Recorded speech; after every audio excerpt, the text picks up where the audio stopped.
الرحيم والصلاة والسلام على سيد الأنبياء والمرسلين خاتم النبيين محمد وعلى آله وصحبه أجمعين أما بعد. میرے دینی اور ایمانی بھائیوں، بزرگوں اور دوستوں، انسان کو اپنی زندگی میں اپنے گھر والوں کے بعد سب سے زیادہ اگر کسی کا سابقہ پڑتا ہے دن رات صبح شام خلوت جلوت میں، اگر اپنے گھر والوں کے بعد کسی کا سابقہ زیادہ پڑتا ہے تو ان کے پڑوسی، گھر کے اڑوس پڑوس میں رہنے والے، دن رات آدمی کا ان سے ساتھ ہوتا ہے، صبح سے شام تک آدمی ان کا چہرہ دیکھتا ہے.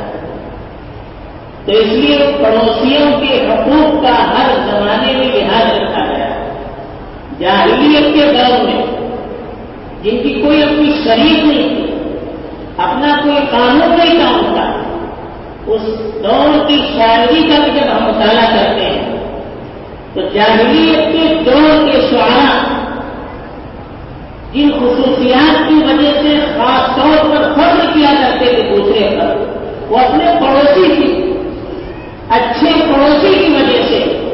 یا پڑوسی کی تعداد کی کثرت کی وجہ سے وہ اپنے دوسرے مقابل پر فخر کیا کرتے ہیں. تو اسلام نے بھی اس عظیم رشتے کو باقی رکھا، بلکہ اور زیادہ ترغیب دے کر اس کو شریعت کے ارکان میں داخل کر دیا. قرآن مجید میں ان چیزوں کا اللہ نے خاص طور پر تاکیدی حکم دیا. اس میں ایک حکم اپنے پڑوسیوں کے ساتھ حسن سلوک اور بھلائی کا دیا.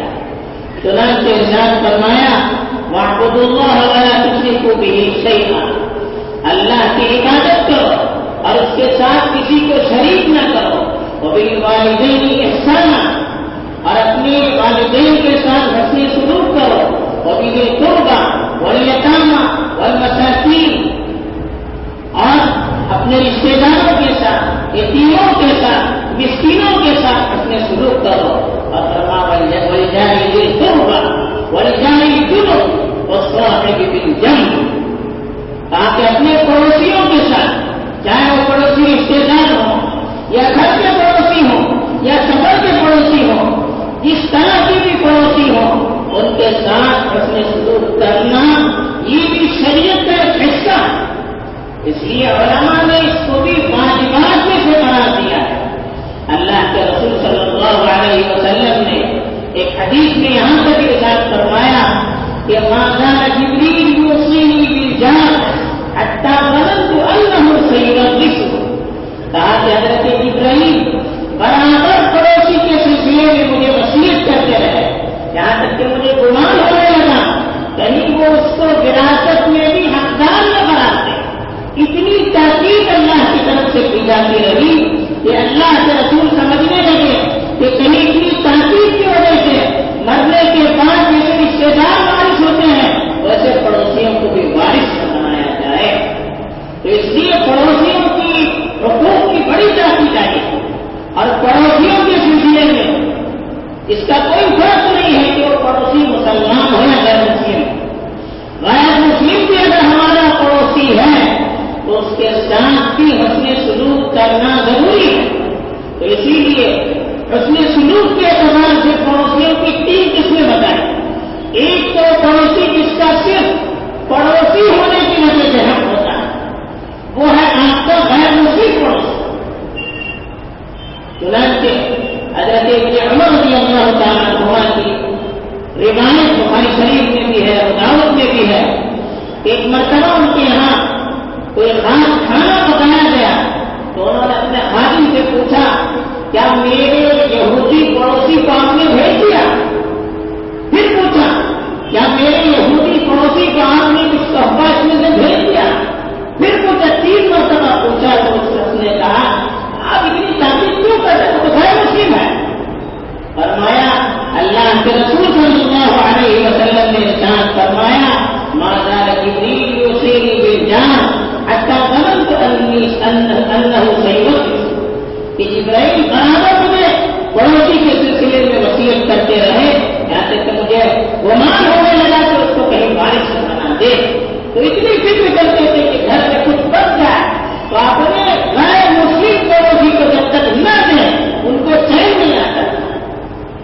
تو ایک حق تو پڑوسی کا پڑوسی ہونے کے اعتبار سے ہے، دوسرا جو حق ہے وہ پڑوسی کا پڑوسی بھی ہو اور ایسا پڑوسی جس کے دو حق ہیں، ایک پڑوسی ہونے کا حق اور دوسرے مسلمان ہونے کا حق۔ مسلمان ہونے کے بعد ہر مسلمان کی اعانت، ہر مسلمان کے ساتھ اپنے سلوک یوں بھی ضروری ہے، اگر پڑوسی ہو جائے تو اور زیادہ ضروری ہے۔ تیسری بھی پڑوسی کی قسم بتائیں جس کے تین حق ہیں، وہ پڑوسی تو آپ کا رشتے دار ہے تو رشتے کا بھی حق ہے، دوسرا مسلمان ہے اسلام کا بھی حق ہے، اور تیسرا پڑوسی ہے تو پڑوسی ہونے کا بھی حق ہے۔ تو اگر پڑوسی رشتے دار ہے تو تین طرح کا حق ہوتا ہے اس پر، اور پڑوسی بھی تین طرح کے ہوتے ہیں، جیسے بتایا ایک رشتے دار ہو، ایک غیر رشتے دار ہو لیکن ہمیشہ ساتھ رہنے والا ہو، بغل میں رہنے والا ہو۔ تیسری جو پڑوسی کی قسم بتائی گئی ہے وہ صاحب بالجنب، مفسرین نے لکھا ہے کہ وہ صاحب بالجنب کا مطلب وہ پڑوسی جس کا ہمیشہ ساتھ میں رہتا ہے، وقتی ساتھ، مطلب سفر میں ہم ساتھ جا رہے ہیں، ہمارے قریب کوئی بیٹھ گیا، اب اس کے ساتھ بھی سلوک کرنا، اب اس کے پاس کھانا نہیں ہے اس کو کھانا دینا، اس کو تکلیف ہو رہی ہے تو بیٹھنے کے لیے گنجائش نکالنا، اس کو مدد کی ضرورت ہے تو اس کی مدد کرنا، یہ بھی حق ہے۔ دکان میں آپ کے ساتھ کوئی رہتا ہے وہ بھی اس کا حق ہے، مسئلہ ہے وہ بالجنب ہو گیا۔ بچے ہیں اسکول میں پڑھتے ہیں، کلاس میں پڑوس میں بیٹھتا ہے تو اس کا بھی حق ہے، اس کو بھی اس صاحب بالجنب میں وہ مشکلین میں شامل کیا ہے۔ تو وقتی طور پر جن کا ہمارا ساتھ ہوتا ہو، کچھ دیر کے لیے ہم ساتھ ہیں، گھنٹے کے لیے، 2 گھنٹے کے لیے، 1 دن کے لیے، 2 دن کے لیے، مہینے کے لیے، 2 مہینے کے لیے، ایسے لوگوں کے ساتھ بھی جو ہمارے ساتھ رہیں اس سے سلوک کرنے کی ہمیں تاکید کی گئی ہے۔ اور حسن سلوک کی بھی 3 قسمیں بتائیں۔ ایک تو یہ کہ ان کے ساتھ اچھا برتاؤ کریں، من کان یؤمن باللہ والیوم الآخر فلیحسن الی جارہ، مسلم شریف کی حدیث ہے کہ جو شخص اللہ پر اور اس کے رسول پر ایمان رکھتا ہے اس کو چاہیے کہ اپنے پڑوسی کے ساتھ اچھا برتاؤ کرے۔ اب پڑوسی کے ساتھ اچھا برتاؤ کا مطلب کیا ہے؟ ان کے پاس آتے جاتے رہنا، ان کی خیر خیریت دریافت کرنا، ان کے دکھ درد میں شریک ہونا، وہ اگر پریشان ہے، ضرورت مند ہے تو ان کی ضرورت کو پورا کرنے کی کوشش کرنا، ان کو مدد کی ضرورت ہے ان کی مدد کرنا، اور ان کے ساتھ ہر وقت خیر خیریت کا معاملہ کرنا، یہ ساری چیزیں پڑوسیوں کے حقوق میں شامل ہیں۔ اللہ کے رسول صلی اللہ علیہ وسلم نے تو یہاں تک ارشاد فرمایا کہ اگر آپ گھر میں شوربہ پکاتے ہیں، گوشت کا سالن پکاتے ہیں، کہا زیادہ پکائیے، کیونکہ آپ گھر میں سالن پکائیں گے تو اس کی خوشبو پڑوسیوں تک چلی جائے گی، تو پڑوسیوں تک بھی بھیجنے کے لیے ہونا چاہیے، تو اس لیے اتنا زیادہ پکائیے کہ جہاں تک خوشبو پہنچ سکتی ہو وہاں تک آپ کچھ تھوڑا سا تحفہ بھیج سکتے، اتنا خیال رکھا گیا۔ علماء نے تو یہاں تک لکھا ہے کہ اگر کسی کے پڑوسی غریب ہیں اور ان کے پاس زیادہ وسعت نہیں ہے، ہم بازار سے اپنے بچوں کے لیے نیا کپڑا لا رہے ہیں، ان کو کھلانے کے لیے کوئی اچھی کھانے کی چیز لا رہے ہیں تو ظاہر چیز لائیے تاکہ پڑوسیوں کو بھی دے سکیں۔ آپ کا بچہ کھائے گا اور پڑوسیوں کا بچہ نہیں کھائے گا تو ان کے لیے تو تکلیف ہوگی۔ آپ کا بچہ اچھا کپڑا پہنے گا، پڑوسیوں کا بچہ اچھا کپڑا نہیں پہنے گا، اس کو تکلیف ہوگی۔ اس لیے فرمایا اگر نہیں لا سکتے ہیں اس کے لیے، ارے اتنی ہمارے پاس گنجائش نہیں ہے کہ آپ پڑوسیوں کے لیے الگ سے نہیں لا سکتے تو اتنا جھک کر لائیے کہ پڑوسیوں کی نظر اس پر نہ پڑ سکے، تاکہ دیکھ کر ان کے دل کے اندر یا ان کے بچوں کے دل کے اندر تکلیف نہ ہو، اتنا خیال رکھنے کے لیے کہا ہے۔ تو اس لیے اس پہلو پر بہت زیادہ توجہ کی ضرورت ہے۔ دوسرا جو حق بتایا وہ ہے پڑوسیوں کو تکلیف نہ دینا۔ اللہ کے رسول صلی اللہ علیہ وسلم نے ایک مرتبہ ارشاد فرمایا لا يدخل الجنہ لا يدخل الجنہ واللہ لا يدخل الجنہ واللہ لا يدخل الجنہ واللہ لا يدخل الجنہ، 3 مرتبہ کا خدا کی قسم وہ سب جنت میں داخل نہیں ہو سکتا، وہ سب جنت میں داخل نہیں ہو سکتا، وہ سب جنت میں داخل نہیں ہو سکتا، 3 مرتبہ قسم کھا کر آپ نے فرمایا۔ تو صحابہ نے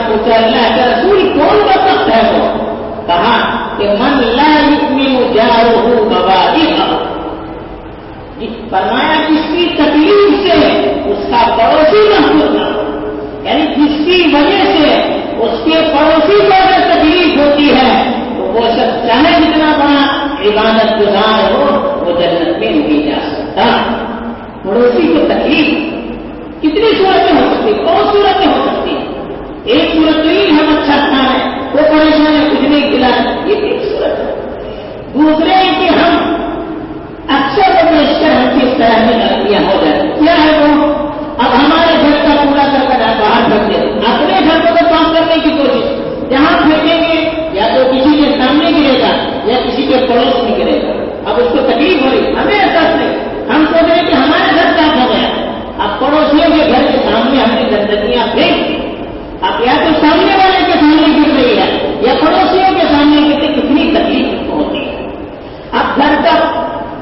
پانی جو جاتا ہے گندا پانی، وہ نالیاں چھوڑتے ہیں، اب وہ نالی ہم تو اپنی چاہتے ہیں گھر کے گندا پانی نکل جائے، اب وہ باہر جاتا ہے، پورے پڑوسیوں کو اس سے تکلیف ہوتی ہے اور ہمیں احساس نہیں ہوتا۔ یہ بھی پڑوسیوں کی تکلیف کی شکل ہے۔ ایسے ہی ہم اپنی دیواریں گھر کی اس طرح سے کھڑی کر دیتے ہیں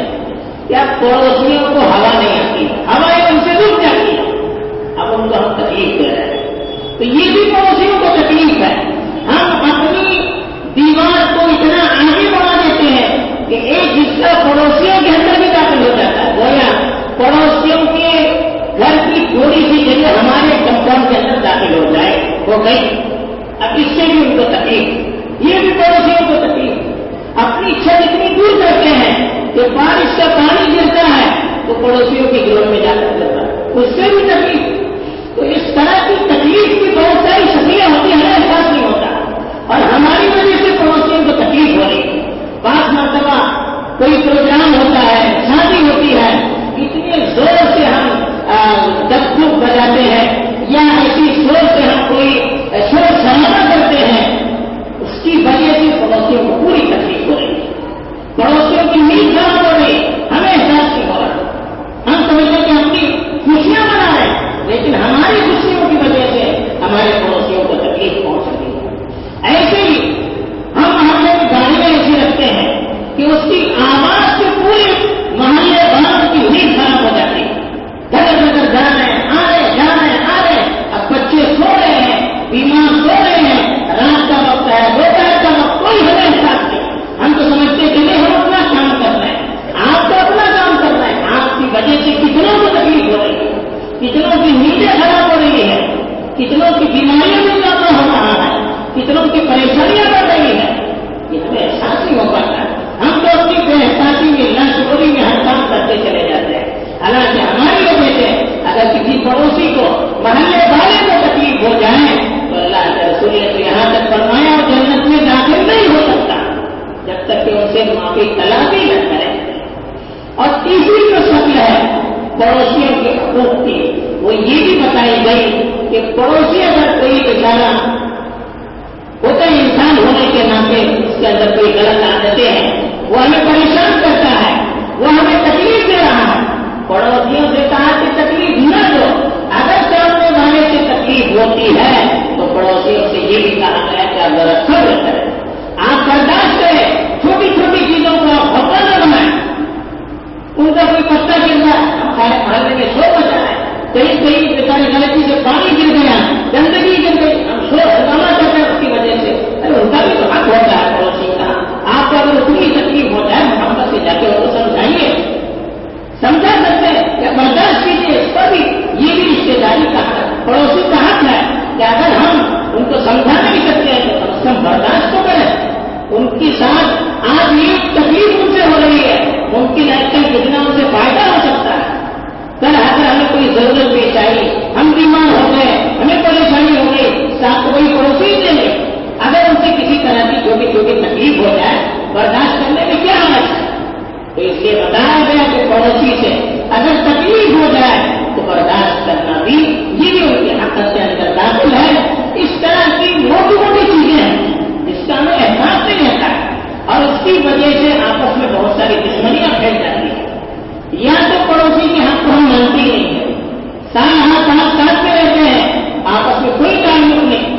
ہمیں نہیں سکھاتا.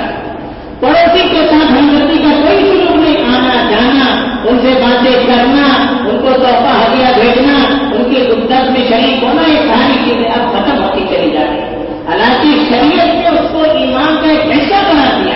لازمی کا حکم کہا جب تک اپنے پڑوسیوں کے ساتھ اچھا سلوک نہیں کرے اس کا ایمان مکمل نہیں ہو سکتا. تو اس پہلو کا